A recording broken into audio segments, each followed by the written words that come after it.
मोहतरम नाजरीन, मोटरवे ज़्यादती और ज़ैनब कत्ल केस, दोनों केसेस में कब क्या हुआ, मुजरम कब गिरफ़्तार हुए, फ़ैसला कितने दिन में आया, आइए मुकम्मल तफसीलात की तरफ चलते हैं। लाहौर की इंसदादे दहशतगर्दी की अदालत ने मोटरवे केस के मुजरम शफ़कत उर्फ बग्गा और आबद मुलई को सज़ाए मौत सुना दी है।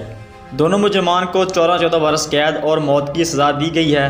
मुजरमों ने 8 और 9 दिसंबर 2020 की दरमियानी शब को शादीशुदा खातून को लाहौर में मोटरवे लिंक रोड पर बच्चों के सामने ज़्यादती का निशाना बनाया था।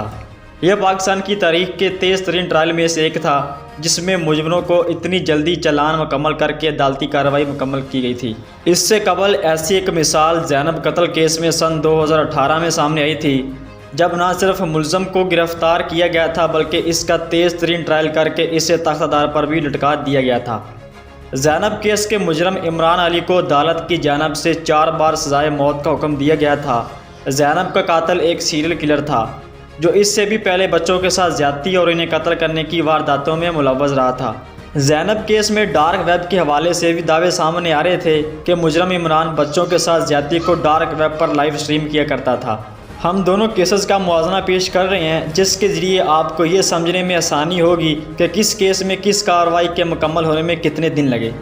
सबसे पहले बात करते हैं ज़ैनब कत्ल केस की। 4 जनवरी 2018 को ज़ैनब लापता हुई थी और 9 जनवरी 2018 को इसकी लाश मिली थी।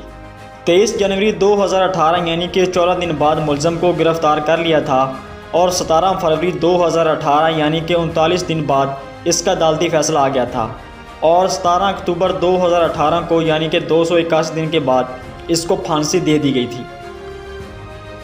मोटरवे केस 9 सितंबर 2020 को पेश आया। इसका पहला मुलज़म शफ़कत बग्गा 14 दिसंबर 2020 यानी कि 5 दिन बाद गिरफ़्तार हो गया और दूसरा मुलज़म आबद मुलई 12 अक्टूबर 2020 यानी कि 33 दिन बाद गिरफ़्तार हुआ। 20 मार्च 2021 को यानी कि 192 दिन के बाद अदालत का फ़ैसला आ गया था और अब इस फैसले पर अमल दरामद होना बाकी रह गया है।